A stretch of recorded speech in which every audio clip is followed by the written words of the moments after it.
हे आराध्य दैवत आई तुळजाभवानी, छत्रपती शिवाजी महाराज, छत्रपती संभाजीराजे, राष्ट्रमाता जिजाऊ।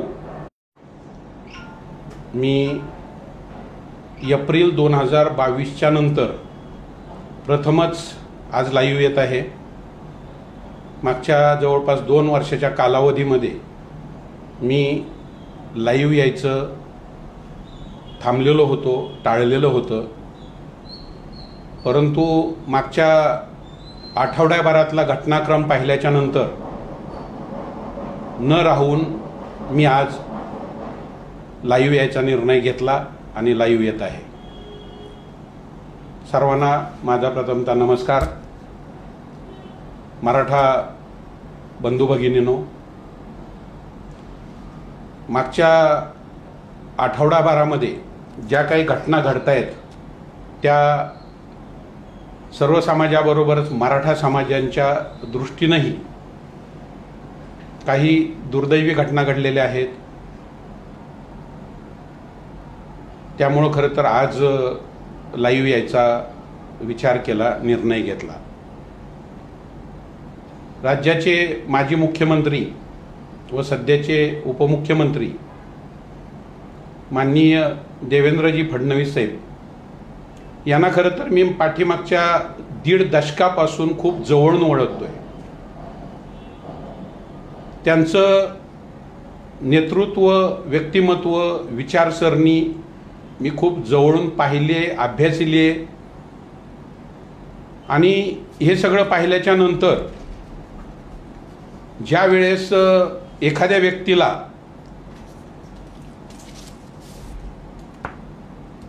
त्याच्या जातीमुळे टार्गेट केलं जातं,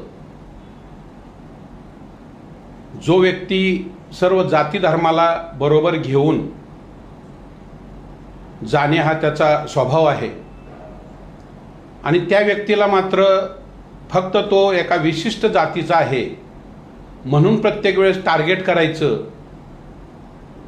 याच्यामध्ये नुकसान फक्त त्या व्यक्तीचं नाहीये, याच्यामध्ये सर्व समाजाचं आणि त्यातली त्यात मराठा समाजाचंही खूप मोठ्या प्रमाणात नुकसान होत आहे।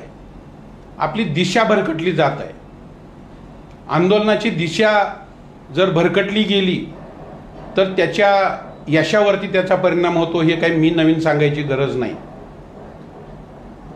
देवेंद्रजींच्या बाबतीत मी जो ते मुख्यमंत्री असतानाच्या कालावधीपासून बघत आलेलो आहे, मराठा समाजामध्ये जे काही आत्महत्या, शेतकरी आत्महत्या असतील किंवा जे खदखद होती ते खदखद पाहून त्यांनी त्यांच्या मुख्यमंत्री पदाच्या कालावधीमध्ये आरक्षण देण्याचा प्रयत्न केला, आरक्षण दिलं, ते हायकोर्टापर्यंत टिकवलं। दुर्दैवाने सुप्रीम कोर्टामध्ये, माननीय सर्वोच्च न्यायालयामध्ये ते टिकलं नाही। हा सर्व इतिहास सर्वांनाच माहीत आहे, त्याच्या खोलात काही मी शिरत नाही। ज्या काही घटनांचा मी साक्षीदार आहे त्या बाबतीत मी थोडंसं आज सांगू इच्छितो। ज्यावेळेस मराठा आंदोलन अगदी टिपेला पोहोचलेलं होतं, लाखोंचे मोर्चे निघत होते, करोडोंचा मोर्चा निघाला होता, मूक मोर्चे चालू होते, अत्यंत शांततामय रीतीने मोर्चे चालू होते। कुठल्याही मोठ्या मराठा नेत्याशिवाय समाजाचे स्वयंभू मोर्चे निघत होते, आंदोलनं होत होती। त्या काळामध्ये मीही एक कार्यकर्ता म्हणून त्या आंदोलनामध्ये, प्रत्येक आंदोलनामध्ये सहभागी होतो। या आंदोलनाची दिशा ठरवण्याच्या बाबतीत ज्यावेळेस बार्शीमध्ये काही आम्ही प्रमुख मंडळी बसलो होतो, बार्शी नगरपालिकेच्या समोर जमलो होतो, त्यावेळेस 3-4 आम्ही काही आपली मतं मांडली। खरोखर आवश्यकता आहेच। पूर्वी कधी काळी पाटील देशमुख असतील, जागा जमिनी भरपूर असतील, त्यामुळे पूर्वी गरज असेल नसेल, परंतु आज जमिनीचा चतकोर तुकडा राहिल्यामुळं आणि जी काही दुर्दशा झालेली आहे त्यामुळे आवश्यकता आरक्षणाची तर आहेच। त्यांना उच्च शिक्षणासाठी कुठं जायचं असेल तर त्यांना शिष्यवृत्त्या द्याव्यात. त्यांना UPSC MPSCचा अभ्यास करायचा असेल तर पुण्या मुंबईसारख्या ठिकाणी जाऊन ते राहू शकत नाहीत, तो खर्च ते पेलू शकत नाहीत आणि त्यामुळं आपापल्या घरी अभ्यास केल्याच्या नंतर त्यांना तो तेवढा ज्ञान मिळत नाही किंवा तो अनुभव मिळत नाही आणि त्यामुळं हुशारी असून लायकी असून मुलं ज्यांना उद्योग व्यवसाय करायचा आहे परंतु ते भांडवलाअभावी करू शकत नाहीत, तर त्यामुळं त्यांना भांडवल शासनाने उपलब्ध करून द्यावं. जे विद्यार्थी पुढे शिकू इच्छित आहेत, MPSC UPSC स्पर्धा परीक्षा देऊ इच्छित आहेत, तर त्यांच्यासाठीची शासनाने व्यवस्था करावी. हे विषय मी पॉवरमध्ये तुम्ही या गोष्टी करू शकताय. जिल्ह्याच्या ठिकाणी विभागीय ठिकाणी वसतिगृह बांधू शकताय, याला काय कुठल्या कोर्ट कचेरी कायद्याची अडचण नाही आहे. मराठा समाजाला तुम्ही मराठा समाजातील मुलांना शिक्षणासाठीचा जो सपोर्ट आर्थिक असेल, त्यांची राहण्याची व्यवस्था असेल, भारताबाहेर शिकायला जायचं असेल त्याच्यासाठीचे जे काही सपोर्ट करणं असेल ते करू शकता, त्यालाही कुठली अडचण यायचं काही कारण नाही.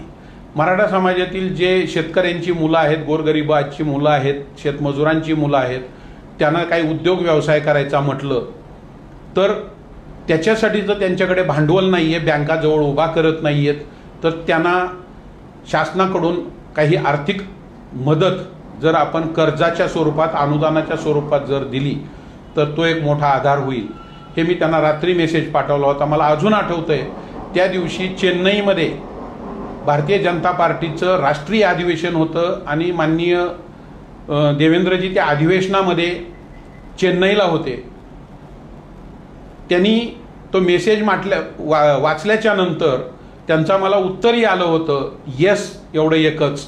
आणि त्याच्यानंतर मुंबईत आल्याबरोबर त्यांनी पत्रकार परिषद घेऊन ह्या 2-3 मागण्या, ज्याच्यामध्ये सारथीच्या माध्यमातून त्यांनी जे डिक्लेरेशन केलं, अण्णासाहेब पाटील आर्थिक विकास महामंडळाच्या माध्यमातून केलं आणि जिल्हास्तरीय जे हॉस्टेल्स मराठा समाजासाठी करायचं त्याचं डिक्लेरेशन केलं, ते आपणा सर्वांसमोर आहे. जर तो व्यक्ती मराठा द्वेष्टा असता तर समाजातून ह्या मागण्या कोणीही केलेल्या नव्हत्या. मी त्याच्यामध्ये मागणी केली आणि एक SMS पाठवला आणि त्या SMSचं रूपांतर त्यांनी मुंबईत आल्याबरोबर पत्रकार परिषद घेऊन या घोषणा करण्याकडे केलं. त्या माणसाला मराठा समाजाबद्दल प्रेम होतं म्हणून त्यांनी केलं. जे मागणी नव्हती, मागणी आपली एकच चाललेली, त्या आमच्या भगिनीवरती जो अत्याचार झाला त्याला अद्दल घडली पाहिजे, शिक्षा झाली पाहिजे आणि मराठा समाजाला आरक्षण मिळालं पाहिजे. परंतु या ज्या छोट्या मोठ्या गोष्टी होत्या ज्याच्यामुळं मराठा समाजाला एक आधार प्राप्त होणार होता, हजारो मुलांच्या, हजारो कुटुंबांच्या जीवनात प्रकाश निर्माण होणार होता, ते विषय त्यांनी फक्त एका SMS वरती मांडले. म्हणजे आणि ते शासनात मुख्यमंत्री म्हणून त्यांनी मान्य केले. नुसतेच मान्य करून थांबले नाहीत, तर त्यांनी सारथीसारखी संस्था सुरू केली. त्याचबरोबर अण्णासाहेब पाटील आर्थिक विकास महामंडळ आणि या सगळ्याला मोठ्या प्रमाणात निधी दिला.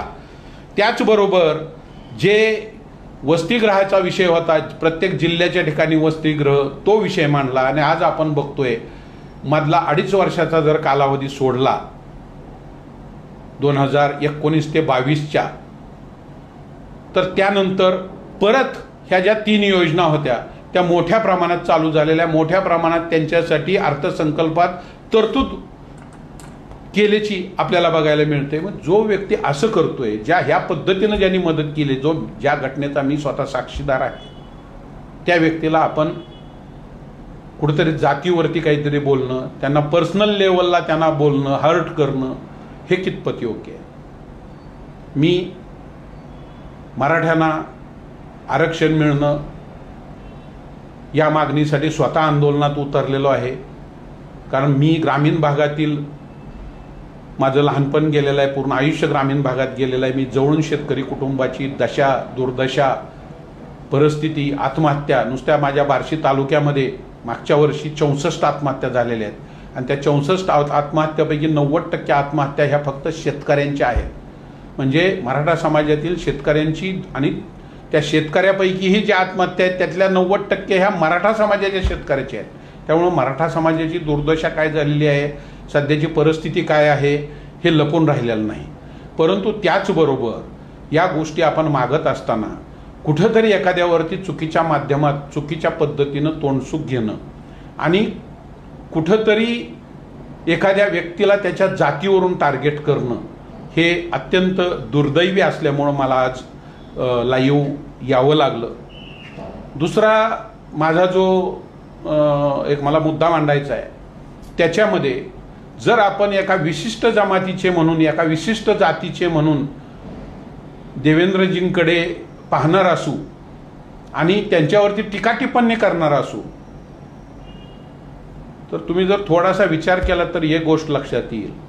देवेंद्रजींना जर त्यांच्या ब्राह्मण समाजाला मदत करायची आहे आणि मराठ्याला विरोध करायचा आहे अशी जर त्यांची भूमिका असती तर त्यांनी उलट ओबीसीतून मराठ्याला आरक्षण द्यायला तयारी दाखवली असती आणि ओपनचं रिझर्वेशन द्यायचा विषय सोडून दिला असता. कारण उलट ओपनमधनं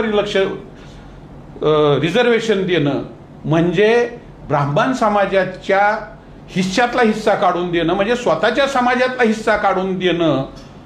एवढा जो मनाचा उदारपणा माणूस दाखवतो त्याला कुठेतरी आपण कोत्या मनोवृत्तीनं आरोपीच्या पिंजऱ्यात उभा करणं हे अत्यंत दुर्दैवी आहे. तुम्ही विचार करा, असं कोणी करेल? मी मराठा आहे, माझ्याच मराठा समाजाचं काही हिस्सा काढून दुसऱ्याला देणं ह्यालाही मोठं मन लागतं. त्यामुळं मराठा समाजाच्या बांधवांना, मराठा बांधवांना, भगिनींना माझी नम्र विनंती आहे की असे काही विषय आहेत की या विषयाचा गांभीर्यानं आपण विचार करून आपले खरोखरचे हितचिंतक कोण आहेत त्याचा कुठेतरी आपण विचार करायला पाहिजे. तिसरी गोष्ट मला जवळून माहिती असणारी, ज्या वेळेस मराठ्यांना आरक्षण देवेंद्रजींनी ते स्वतः मुख्यमंत्री असताना डिक्लेअर केलं आणि तो विषय हायकोर्टमध्ये गेला, माननीय उच्च न्यायालयाकडे गेला. सोलापूरला मराठा समन्वयकाची पश्चिम महाराष्ट्रातील समन्वयकाची बैठक झाली होती. त्या बैठकीच्या वेळेस मीही उपस्थित होतो.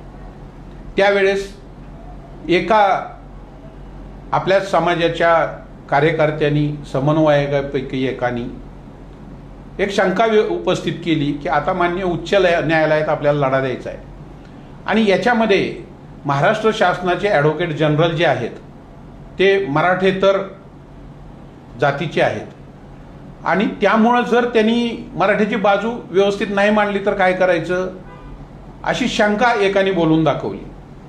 ती शंका बोलून दाखवल्याच्या नंतर माननीय मुख्यमंत्री म्हणून त्यावेळेस देवेंद्रजींकडे जी बैठक समन्वयकांची झाली त्याच्यामध्येही कुणीतरी हा मुद्दा उपस्थित केला की अशी मराठा समाजामध्ये समन्वयकाची ती भूमिका नव्हती, परंतु मराठा समाजामध्ये अशी, कार्यकर्त्यामध्ये अशी शंका उपस्थित केली चालली. त्यावेळेस माननीय देवेंद्रजींनी मला जे माहिती मिळालेली आहे त्याप्रमाणे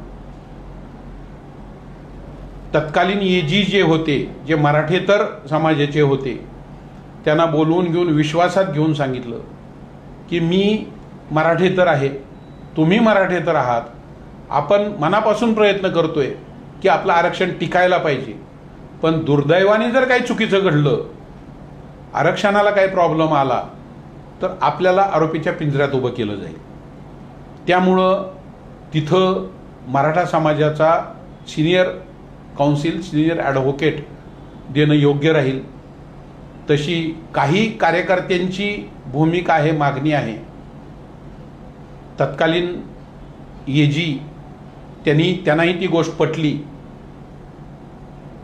त्यानंतर मग माननीय थोरात साहेब जे 2005-06 मध्ये ॲडव्होकेट जनरल होते आणि जे आता सिनियर काउन्सिल म्हणून भूमिका पार पाडतात, त्यांना महाराष्ट्र शासनाने त्यांची स्पेशल काउन्सिल म्हणून नियुक्ती केली आणि तत्कालीन ॲडव्होकेट जनरल होते त्यांना देवेंद्र भाऊंनी सांगितलं की त्यांची जरी नेमणूक केली असली तर त्यांना या विषयातलं सखोल त्यांच्याकडचा डेटा नाही आहे, त्यांचा अभ्यास नाही आहे, तर बॅकस्टेजला राहून तुम्ही त्यांना पूर्ण नोट्स पुरवणं गरजेचं आहे, पूर्ण माहिती पुरवणं गरजेचं आहे, तर आपण ह्याच्यात सक्सेस होऊ.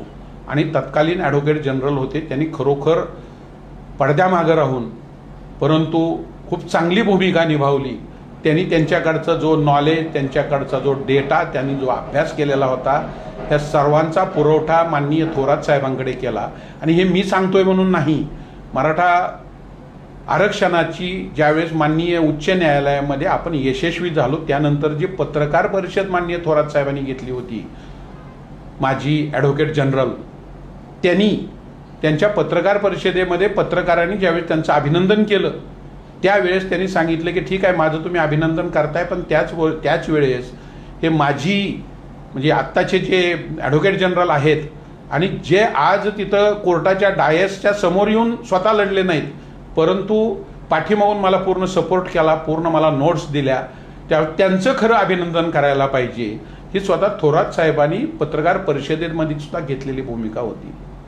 आता मला एक सांगा, जो मराठा द्वेष्टा असेल तो कशालाही उपद्व्याप करील?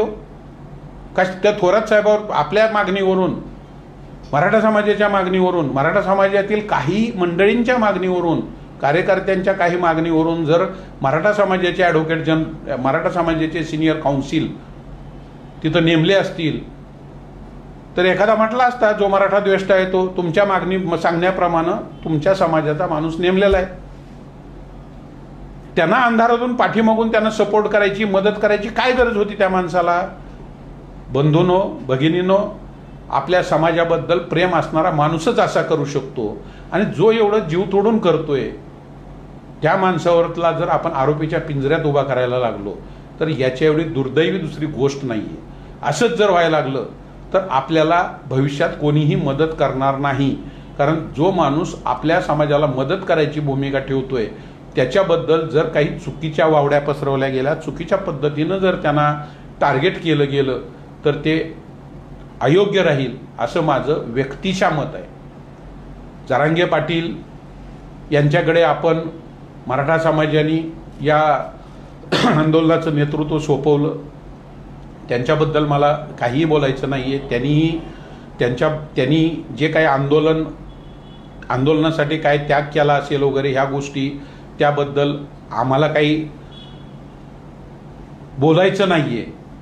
त्यांनी केलेत गोष्टी केलेत, परंतु कुठलंही आंदोलन करत असताना जी एक सीमा, एक बाउंड्री, एक लक्ष्मण रेषा पाळायची असते ते प्रत्येकाने पाळणं गरजेचं असतं. त्यांच्या आंदोलनाला मराठा म्हणून माझ्यासह सर्व समाजाने पाठिंबा दिलेलाच होता, परंतु ते देत असताना जो माणूस आपल्या समाजाचा नसला, आपल्या जातीचा नसला तरी आत्ता मी सांगितलेल्या उदाहरणावरून ज्याचा मी स्वतः साक्षीदार आहे, ज्याने आपल्याला मदत केली आहे त्या माणसाला शिव्या द्यायचा आपल्याला कुणी अधिकार दिलेला नाही. आणि असं जर आपण त्याच्या वैयक्तिक स्वरूपाची शिवीगाळ त्यांना करणार असू, वैयक्तिकरित्या बदनाम करणार असू, कुठल्या तरी आपल्या जातीच्या बाहेरील जातीचा आहे म्हणून त्याच्यावरती त्याला आरोपीच्या पिंजऱ्यात उभा करणार असू तर त्याचा कुठंतरी एक मराठा म्हणून सुद्धा आपण विचार करणं गरजेचं आहे. आणि त्या बाबतीत ज्यांच्यावरती अशा पद्धतीनं आपण किंवा आपल्या काही बंधूंनी अन्याय केलेला आहे तर त्याचं कुठेतरी परिमार्जन करणं गरजेचं आहे. ह्या भावनेतून मी आज या फेसबुक लाईव्ह आलेलो आहे. खरं तर देवेंद्रजींच्या बरोबर जवळपास तसं तर मी 15 वर्षापासून त्यांच्याबरोबर आहे, परंतु ते मुख्यमंत्री झाल्यापासून त्यांची जी काही भूमिका मी जवळून बघतोय त्याचे अनेक पैलू मी बघितलेत. आता दुसरं एक उदाहरण तुम्हाला सांगायचं म्हटलं तर मागच्या कालावधीमध्ये जलसंपदा विभागाने, इरिगेशन डिपार्टमेंटनं, ज्याचा की माझा त्या बाबतीतला चांगला अभ्यास आहे, तर त्याच्यामध्ये आपण पाणी अडवण्याचं काम केलं. मोठमोठी धरणं बांधली, जलसाठे निर्माण केले, परंतु त्याचं युटिलायझेशन जे आहे, त्याचा वापर जो आहे तो मात्र आपण केलेला नव्हता. आत्ता जर आपण पाहिलं ह्या अडीच वर्षापैकी आत्ताचं जे काही 1.5 वर्ष झालंय त्या 1.5 वर्षाच्या कालावधीला आपण पूर्वीच्या कालावधीशी जर कम्पेअर केलं तर जो जलसाठा साठलेला आहे त्याचं युटिलायझेशन PDN सिस्टमद्वारा म्हणजे बंद पाईपलाईनद्वारा डायरेक्टली आपल्या बांधावरती पाणी आणण्याच्या दृष्टीनं जे त्यांनी योजना केली त्याच्यासाठी हजारो कोटी रुपयाचा निधी केंद्र सरकारकडून आणला आणि त्याला 1 रुपयाही कमी न पडू देता आज आपण बघतोय की एवढ्या योजना पाणी पुरवायच्या भारतातील कुठल्याही राज्यात चालू नाहीयेत. तेवढ्या मोठ्या प्रमाणात ह्या योजना आहे आणि मला खात्री आहे की येणाऱ्या 2 वर्षांमध्ये या योजना पूर्ण होऊन बऱ्याच पूर्ण झालेल्या आहेत. टेंबूचा बराचसा भाग पूर्ण झालेला आहे, म्हैसाळचा बराचसा भाग पूर्ण झालेला आहे, आपल्या सोलापूर जिल्ह्यातला बऱ्याचशा योजनांचा भाग पूर्ण झालेला आहे, बार्शी उपसा सिंचनचाही पूर्ण झालेला आहे. परंतु आता उर्वरित जो पीडीएन सिस्टीमच्या द्वारे डायरेक्टली बांधावरती पाणी आणायची योजना आहे, ज्याची कामं चालू आहेत, 2 वर्षात ते आल्याच्या नंतर शेतकऱ्यांना त्याचा मोठ्या प्रमाणात उपयोग होणार आहे. तुम्हाला वाटेल हा विषय कुठला चालला आहे आणि ह्याच्यात शेतकरी, जलसंपदा, इरिगेशन हे कुठून आलंय. पण मित्रांनो, बंधूंनो, या विषयाचा आपल्या मराठा समाजाशी खूप मोठा निगडीत हा विषय आहे. आज जर आपण बघितलं तर शेतकरी बंधूंपैकी खूप मोठा समाज हा मराठा समाजाचा आहे. मराठा बांधवांचं शेती आहे.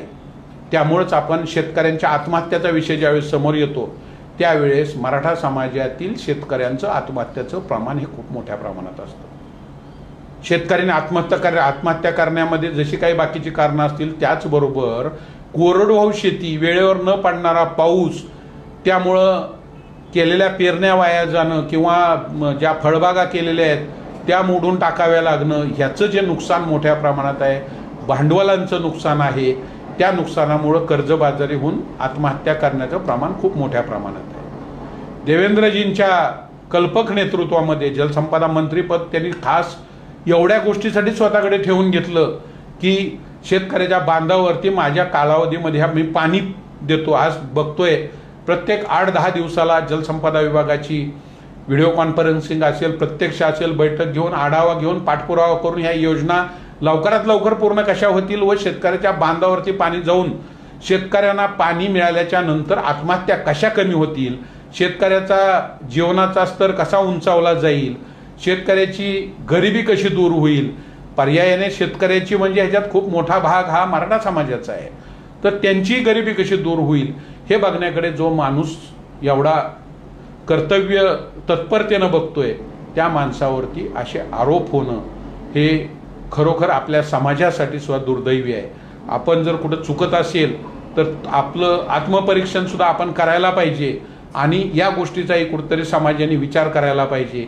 आपल्याला शिवाजी महाराजांचा आपण वारसा सांगतोय, आपण संभाजीराजांचा वारसा सांगतोय, ज्या छत्रपतींनी मुस्लिम सुभेदाराची सुनेचा जो आपण इतिहास वाचलेला आहे, त्या बाबतीतली जी महाराजांची भूमिका होती, त्याचबरोबर महाराजांनी 18 पगड जाती जमातीला बरोबर घेऊन जो राज्यकारभार केला, ज्या 18 पगड जाती जमातीला कधीही न्याय मिळाला नव्हता, तो न्याय त्यांनी मिळवून दिला. महाराजांच्या सैन्यात जर बघितलं तर आपण 18 पगड जाती जमातीच्या लोकांनी महाराजांचं स्वराज्य वाढवण्यासाठी जीवाचं बलिदान दिलं. तेवढा विश्वास महाराजांनी सर्व समाजामध्ये निर्माण केला होता. त्या महाराजांनी निर्माण केलेला तो विश्वास आपण घालवायचा आहे का, हाही कुठेतरी विचार करण्याची गरज आहे. आज एवढी आपल्या राज्याची प्रगती होत असताना आपण कुठेतरी ह्या जाती जमातीच्या मध्ये डिस्प्यूट निर्माण करण्यापासून कुठेतरी आपण थोडंसं त्या गोष्टीचाही विचार करायला पाहिजे. याचा अर्थ मराठा समाजावरती जर कुठं अन्याय होत असेल तर आपण आपली भूमिका शांततामय मार्गाने मांडली पाहिजे. शांततामय मार्गाने आंदोलनं आपण करतोच आहोत, त्या बाबतीत कुणाचाही त्या बाबतीला विरोध असायचं काही कारण नाही. मराठ्याला आरक्षण पाहिजे का, तर नक्कीच पाहिजे. कारण काही हाताच्या बोटावर मोजण्या एवढे टक्के जर सोडले तर बाकीच्या मराठा समाजाला खरोखर त्यांच्या परिस्थितीनुरूप ह्या आरक्षणाची गरज आहे. त्यांच्या मुलाबाळांना शिक्षणामध्ये ह्या मदतीची आणि त्यानंतर नोकरीसाठी आरक्षणची ही अत्यंत आवश्यकता आहे. काही वर्ष तरी या समाजाला आरक्षण दिल्याशिवाय त्यांचा स्तर जो आहे तो उंचावला जाणार नाही आणि या आत्महत्याग्रस्त समाजातून, त्या परिस्थितीतून त्या समाजाला बाहेर निघता येणार नाही. त्यामुळे आरक्षण तर मिळायलाच पाहिजे. आता दिलेलं आरक्षण सुद्धा माननीय उच्च न्यायालय किंवा खरं तर इतर समाजातील घटकांनी सुद्धा हे आरक्षण दिलं, ह्याच्या बाबतीत उच्च न्यायालयात किंवा न्यायालयीन विरोध करणं हे सुद्धा दुर्दैवी घटना आहे। कारण जर समाजाने एकत्र राहायचं असेल तर फक्त मराठा समाजानेच फक्त लवचिक भूमिका घ्यायची आणि समोरच्या समाजाने मात्र दिलेलं आरक्षण शासनाने एकमतानं आरक्षण दिलं। एकमतानं दिलं म्हणजे 288 आमदारांनी एकमतानं हे आरक्षण मंजूर केलेलं आहे। तर त्याला इतर समाजातील लोकांनी जाऊन बोटं करायची, कोर्टात जायचं, त्याला स्टे घ्यायचा, कुठतरी तांत्रिक बाबी त्यातल्या कायदेशीर हुडकायच्या, लूपहोल्स हुडकायचे आणि समाजावरती अन्याय करायचा, हे सुद्धा करणं चुकीचं आहे। हे केल्यामुळे हे मराठा समाजामध्ये एक उद्विग्नता निर्माण होते आणि त्याचं रूपांतर मग असं कुठंतरी आंदोलनं आणि मग त्या त्रासिक भूमिकेतून आज जर आपण पाहिलं तर इतर कुठल्याही कार्यक्रमासाठी, राजकीय प्रोग्रामसाठी लोक जमावता मुश्किल होते। परंतु आज मराठा समाजाच्या आंदोलनासाठी जर यायचं म्हटलं तर खिशातल्या पैशांनी वर्गणी गोळा करून कुठल्याही राजकीय किंवा व्यापारी किंवा कुठल्याही व्यक्तींकडच्या अनुदानावर न जाता गोरगरिबीतील पोटाला चिमटा घेऊन पैसे जमा करून आंदोलनामध्ये ज्यावेळेस माणूस उतरतो त्यावेळेस तो काय टाइमपास म्हणून उतरत नाही।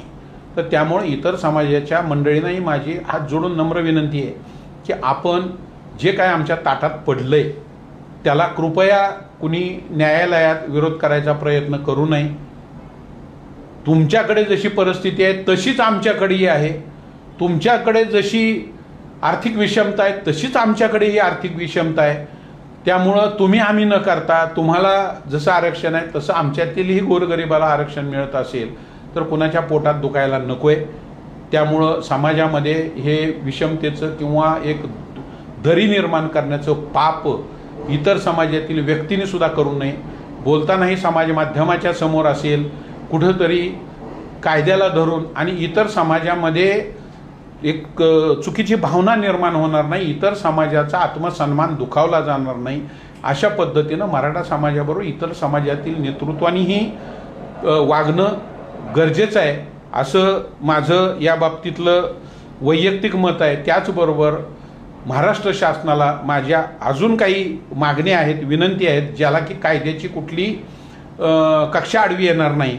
त्याच्यामध्ये जे आता अण्णासाहेब पाटील आर्थिक विकास महामंडळाच्या माध्यमातून 15 लाख रुपयाचं कर्ज दिलं जातं आहे आणि त्याला व्याजामध्ये 4 लाखापर्यंत अनुदान दिलं जातं आहे, हे खरोखर त्याबद्दल शासनाचं अभिनंदन जरी आपण करतोय तरी सुद्धा दुसरी एक गोष्ट याच्यामध्ये बँकाच्या माध्यमातून जी अडवणूक होती त्या बाबतीत ही शासनाने कुठेतरी कठोर भूमिका घेणं गरजेचं आहे। कारण शासनाने कर्ज जर नाही आम्हाला दिलं तर ते अनुदान जे त्या माध्यमातून मिळणार आहे तर ते आम्हाला मिळणार नाही। दुसरी गोष्ट बँकांच्या अडवणुकीबरोबरच आजकाल जर आपण पाहिलं तर कुठलाही उद्योग व्यवसाय करायचा म्हटलं तर 15 लाखामध्ये उद्योग व्यवसाय सुरू करणं थोडंसं अडचणीचं होतंय। त्यामुळे 15 लाखाची जी मर्यादा आहे, ठीक आहे तुम्ही आम्हाला जे व्याजामधलं अनुदान द्यायचंय ते 4 लाख दिले तर ते 4 लाख काही हरकत नाही, परंतु 15 लाखाचं जे कर्ज मर्यादा आहे ते कुठतरी 50 लाखापर्यंत नेणं गरजेचं आहे। कारण आजकाल जे काही महागाई वाढलेली आहे, यंत्रसामुग्री त्याचं ॲटोमायझेशन जे काय झालेलं आहे किंवा कुठं एखादं कोल्ड स्टोरेज किंवा या कुठल्याही गोष्टी शेतीपूरक व्यवसाय काही करायचं म्हटलं तरी सुद्धा 15 लाखामध्ये काहीही होत नाही। त्यामुळे ही कर्ज मर्यादा जी आहे ती 50 लाखापर्यंत नेणं गरजेचं आहे। दुसरं सारथीचे जे सेंटर्स आहेत ते फक्त आपण विभागीय 8 विभागाच्या प्रमुख ठिकाणी प्रमुख शहरामध्ये ठेवलेले आहेत। तर त्या ठिकाणी शिक्षणासाठी जायचं जरी आपण तिथं वाचनालय किंवा त्यासाठीच्या अभ्यासिका निर्माण केल्या, त्या ठिकाणी काही आपण हॉस्टेल जरी केले तर त्या हॉस्टेलची संख्या, त्यातलं अकोमोडेशनची संख्या याचा जर विचार केला आणि मराठा समाजाच्या असणाऱ्या विद्यार्थ्यांची संख्या तर ती एकतर अपुरी पडू शकते। दुसरी गोष्ट मोठ्या शहरामध्ये पुण्यासारख्या असेल, औरंगाबाद असेल, संभाजीनगर, त्याचबरोबर नागपूर असेल, अशा मोठ्या शहरामध्ये मोठ्या प्रमाणात शासनाला जर याची व्यवस्था करणं जागेअभावी, जागेच्या दराअभावी अडचणीचं होत असेल तर ज्या जिल्हास्तरीय आहेत त्या जिल्हास्तरीय ही सारथीची केंद्र उभा करणं गरजेचं आहे। त्या ठिकाणी अकोमोडेशन थोडंसं स्वस्तात होईल। त्याचबरोबर ज्या विद्यार्थ्यावरती बाकीच्या घरच्या काही जबाबदाऱ्या आहेत त्यांनाही जवळच्या ठिकाणी जाऊन याचा लाभ घेता येणं शक्य होईल। त्याचबरोबर वसतिगृह जे आहेत ते आपण जिल्ह्याच्या ठिकाणी वसतिगृह करायचं योजना आणलेली आहे, त्याप्रमाणे कामही सुरू आहेत. परंतु त्याचबरोबर तालुक्याच्या ठिकाणीही वसतिगृहाची व्यवस्था करणं गरजेचं आहे. इतर समाजासाठी काही तालुक्याच्या ठिकाणीही वसतिगृह आहेत. त्याचबरोबर त्याच धर्तीवरती मराठा समाजासाठी सुद्धा कारण खेड्यातला जो विद्यार्थी आहे 8वी 9वी 10वीला शिकायला आला, काय बऱ्याचशा ग्रामीण भागामध्ये 7वीच्या पुढचं शिक्षण मिळत नाही. 8वी 9वी 10वी किंवा 11वी 12वीचं शिक्षण तो काय पुण्याला जाऊन घेऊ शकत नाही किंवा जिल्ह्याच्या ठिकाणी जाऊन घेऊ शकत नाही. तर त्याच्यासाठी कुठंतरी आपल्याला तालुक्याच्या ठिकाणी ही वसतिगृह आणणं गरजेचं आहे. ही एक मागणी मी या निमित्तानं शासनाकडे करतोय. त्याचबरोबर मी स्वतः सिव्हिल इंजिनियर आहे, तर इंजिनिअरिंग फील्डमध्ये आपण बरेचसे अभियांत्रिकी महाविद्यालय महाराष्ट्रामध्ये काढलेले आहेत. त्यातून खूप मोठ्या प्रमाणात इंजिनियर्स बाहेर पडत आहेत आणि इंजिनियर करण्यासाठी शेतकरी कुटुंबाला त्याच्यावरती बराच मोठ्या प्रमाणात आर्थिक खर्च करावा लागतो. बरेचसे शेतकरी त्यांची 1-2 एकर जमीन विकून सावकाराकडून कर्ज काढून मुलाला शिकवतात. त्यावेळेस शिक्षण पूर्ण झाल्याच्या नंतर त्या पालकांची अपेक्षा असते की हा माझा आता पांग फेडेल, मी काढलेलं कर्ज फेडलं जाईल. आणि ज्या वेळेस एवढ्या मोठ्या प्रमाणात इंजिनियर्स बाहेर पडल्याच्या नंतर त्यांच्यावरती बेरोजगारीची वेळ येते, त्यावेळेस मात्र ते कुटुंब कोलॅप्स होतं.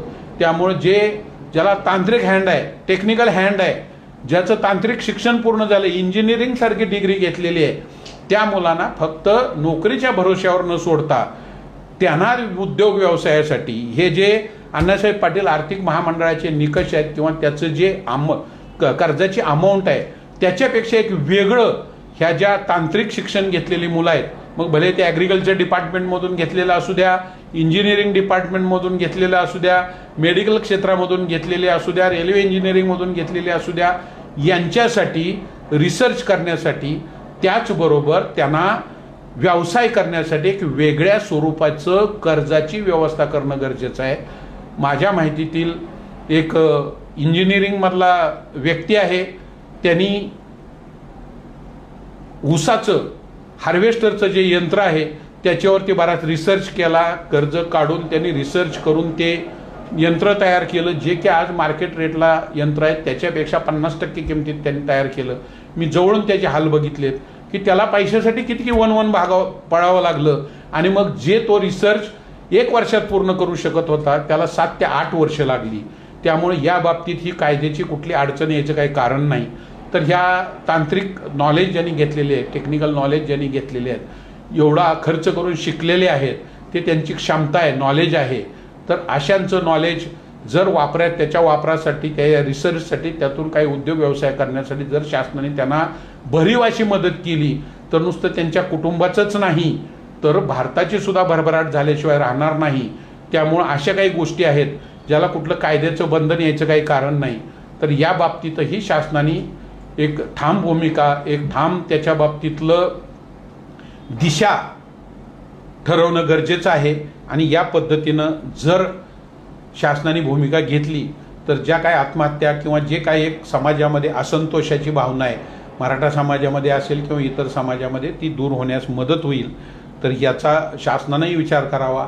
मी पर्सनली हे विषय आदरणीय देवेंद्रजी फडणवीस साहेब यांची भेट घेऊनही त्यांना त्या गोष्टी त्यांच्या कानावरती घालणार आहे, मागणी त्यांच्यावरती कानावरती घालणार आहे, माननीय मुख्यमंत्री महोदयांच्याही कानावर घालणार आहे.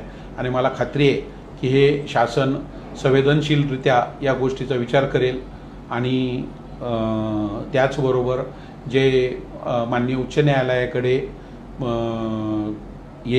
जर कोणी या निर्णयाच्या विरोधात गेलंच, जाऊ नये, परंतु जर गेलंच तर त्या ठिकाणी भूमिका खंबीरपणे मांडून हे आरक्षण कायद्याच्या कसोटीवर सुद्धा चांगल्या पद्धतीनं टिकेल अशी याच्यासाठी शासनाने भूमिका पार पाडावी. ते पाडणारच आहेत, परंतु तरीसुद्धा अशी भूमिका व्यक्त करतो.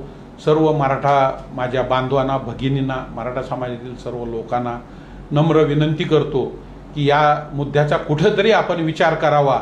मी सांगतोय ह्याचं कन्फर्मेशन वेगवेगळ्या माध्यमातून आपण घ्यावं आणि जो कुठल्याही समाजातील व्यक्ती असेल जो आपल्याला मदत करायला निघालेला आहे अशा व्यक्तीला निष्कारण बदनाम करू नये अशी माझी आपणाला हात जोडून विनंती आहे. धन्यवाद. जय हिंद, जय महाराष्ट्र, जय शिवाजी, जय जिजाऊ. धन्यवाद.